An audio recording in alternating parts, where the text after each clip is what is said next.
For those of you who joined today, it lets me know one thing about you.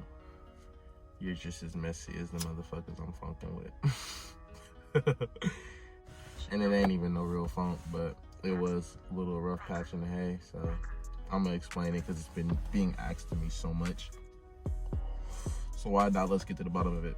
I told you guys I'll explain my life to you more so on YouTube than Instagram and other social medias because, you know, I can actually make something out of YouTube. You're not gonna do nothing but just having a large amount of followers by your name. Plus, I mean, I don't care about followers.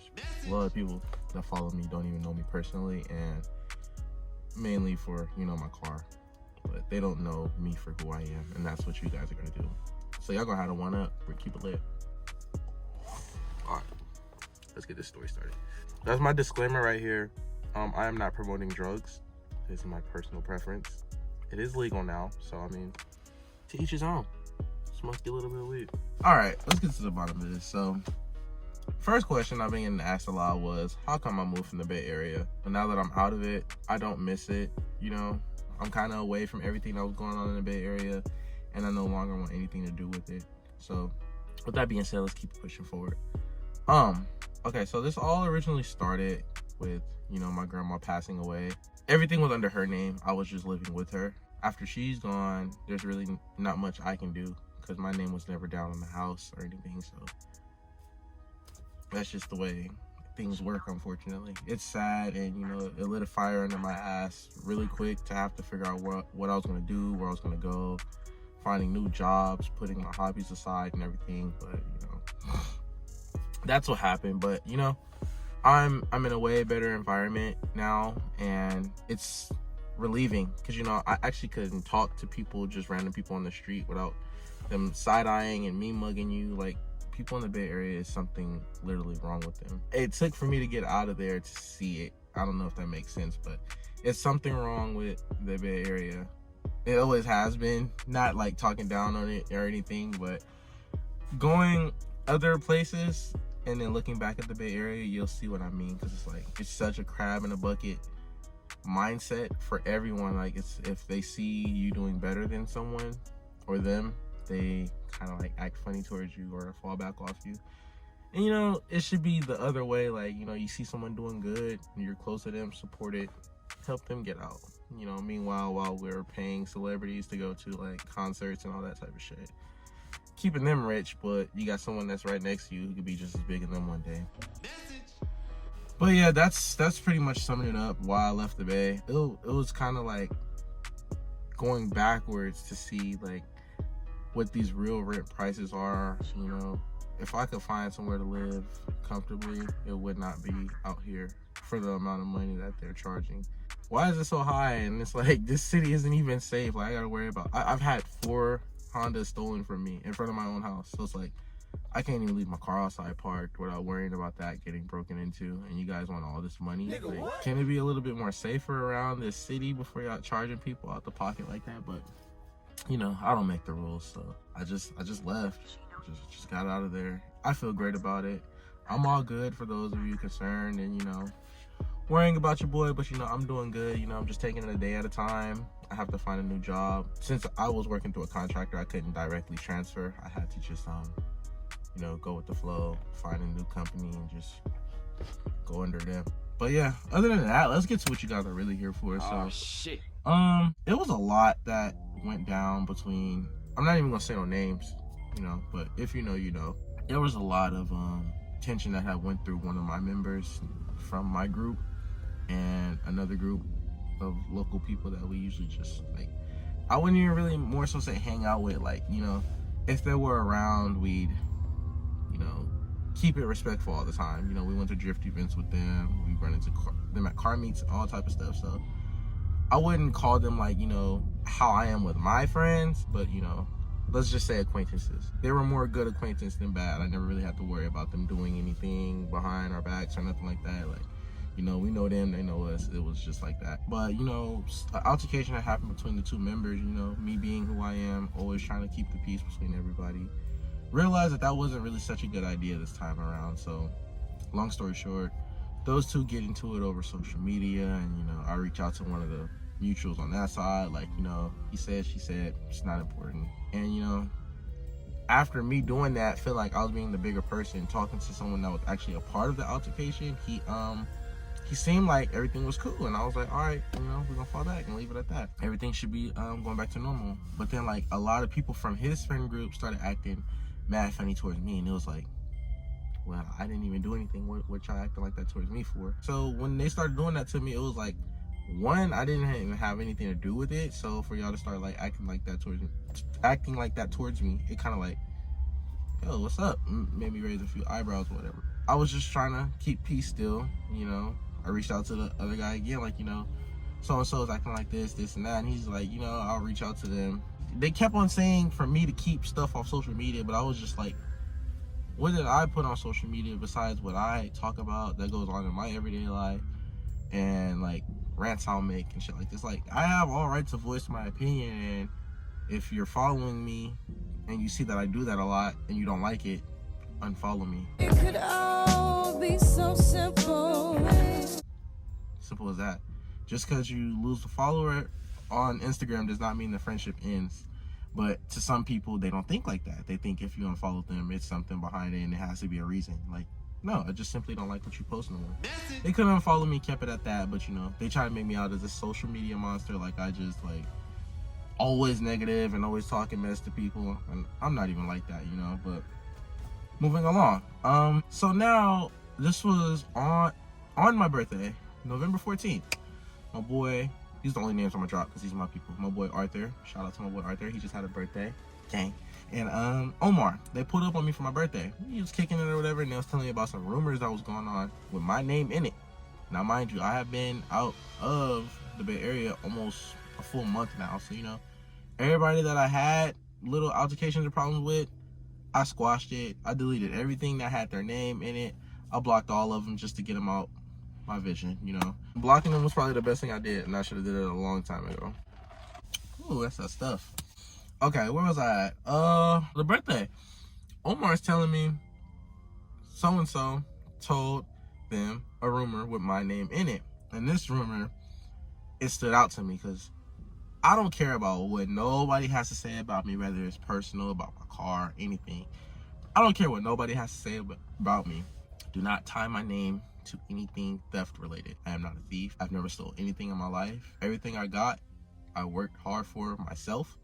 And for someone to call me a thief of anything at all, I don't take it lightly. I don't care what it is. It could be $1, $5, or $100.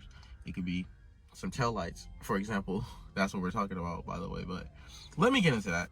This group out there in the Bay Area is accusing me of stealing someone's taillights. Now, this someone is someone that I picked taillights up to run on this car that I currently own when I first got it, because the taillights that were on it were like cracked and faded and really ugly, so I didn't want to run them. So he gave me his taillights. I drove to his house to pick them up. I put those on. After I found a new set of taillights, I took those taillights off, and since he was more like I said, acquainted with me, but more of a friend with the guy that's in my group, they actually hung out a lot before I started hanging out with them. So I told him, you know, hey, I'm gonna put his taillights in your trunk because you're most likely gonna run into him before I do. And this is around the time of the first drift event that I ever went to, and days before it, my transmission went out on my car, so I couldn't even drive. So I was like, if my car was running, I would have took the taillights back to him myself personally, just like how I picked them up, but my transmission was down, so that's why I did the thing with putting them in his trunk. Nearly a year goes by, you know, I've kicked it with the guy whose taillights I was borrowing. I've seen him at drift events, at car meets, just around. He has my number, I have his number. He has my Instagram, so. He's never, ever once mentioned that he never got his taillights back. And I'm thinking that, you know, everything was cool, because, you know, we've seen each other since this. He's never mentioned them to me. So I'm thinking he got him back. Word on the street is he never got his taillights back, and they try to make it seem like I finessed him out of them. Check my car out. Every phase on my page. I have never even ran dark chrome taillights after I gave them back to him. You can see this is when my car was still gray. I was on OEM tails with the heart, and then I took those back to get those refinished. And you see my taillights now currently are now black housing with the heart. There's no dark chrome involved in that at all. So it's like, what would I have to steal from you for? I never even ran the taillights that you're saying I stole. When I heard that, it just kind of made me say, hold up, wait, who said what? I did not go on Instagram. I hit the person whose taillights I ran, and I asked him directly in text messages. They trying to make me to be the social media monster, but they're the ones who really like drama. If you keep it 100. The first two, where the altercation started, were about to fight over someone saying, like, making an Instagram page for a bunny is weird. Really, nigga? And they're about to fight. Like, literally about to fight. Pull up to houses and fight and shoot. Get all that shit involved. It's like, bro, y'all trying to say I like drama when I try my best to steer away from it. I hate that shit. It's too loud and I choose not to be around it. But, yeah, nonetheless, that thief shit, I don't take that lightly at all. Like 2 or 3 different people had messaged me saying, like, some other stuff, calling me names and shit. And I'm like, come on now, I ain't finna go back and forth arguing. So I had made a couple stories on my Instagram page after that, but it still had nothing to do with the taillight incident. My story strictly said, and I could pull it up if I find it, it said, like, it was a video of me drifting, and I was explaining, like, how people lose sight of what we originally started all this for. Like, as far as the cars go, it started to be enjoying drifting and, you know, car meets and all that. And where did all this negativity and stuff spoof from? It's like, I never said anything about the taillights on Instagram, and all his boys and stuff is like messaging me, and I'm like, okay, I'm the social media monster, but y'all DMing me, and this problem started in text. So let's just keep it lit, and we're gonna ask ourselves, how did it end up on social media if I texted the guy directly in text messages? But hey, I ain't here to, you know, plea, beg for no forgiveness or nothing like that. Like, I told them all, y'all can stay over there and do what y'all do. I'm gonna do what I do regardless. But I paid the owner of the taillights originally back because, like I said, his property never returned to him, so that's where I felt bad at. But to call me a thief behind it is where they drew the line with me. So all of them, you know, I don't even hate them, you know, they just different. That's all I can say. They different. You know, I wish best of luck to them and whatever they do, whatever they pursue. I hope you do good in life. But it required too much to be around them, and I just can't do it no more. It didn't really affect me more so on the it is what it is scale, but it was more so like, it kind of hurt because it was like, for a rumor like that to spread about me that quick, and it was people within their group that kick it with me, for them to not step up and tell them, like, yo, y'all crossed the line. Like, hold on, y'all might call them this, and that, but this, I can't let you slide. That's something I would do, and I can't expect that out of everybody else. But it just speaks a lot about character. You know, you can't have partners or someone that called itself your partner let another group of people down talk you in front of you. And it's like, you ain't check them, so I mean, you might as well stay over there with them, bro. But yeah, you know, I'm gonna you know, chop, crop, and edit this up real quick, because I know I was talking for a minute. You know, I want to try to make this video not too long, but this is just to anyone, you know, concerning me, or any concerns of me and about me, worrying about me and what's going on. I hope this video can, like, clear up a little bit more. I'm in a better environment. I feel like my life, I'm focusing more on myself. Hey, look at this sweater. See this? This is drip. I went and bought this. This color make me feel hecka good. The stuff life has been throwing at me lately, it's just all a test. I feel like it's been trying to change me, not for the worse, but for the better. I'm learning that. The older I get, I'm learning. It's a learning process. And all I can say is life is beautiful. I'm gonna leave it at that. Thanks for watching the video to the end. If you made it, drop a thumbs up for me, subscribe. And, you know, the next video, I'm thinking it's gonna be about, you know, throwing the skirts back on the car and painting them and everything, but we'll see where it takes us. There's a lot of stuff this car needs, and now that I actually have a lot of stuff to do, everything I do to this car will be documented on this channel, and I'm really gonna step this YouTube stuff. Nigga, what? You heard it here first. This is the confirmation. The boy is coming for y'all heads. All right? You heard it here first. Like I said, thank you, and I hope to see you guys in the next one.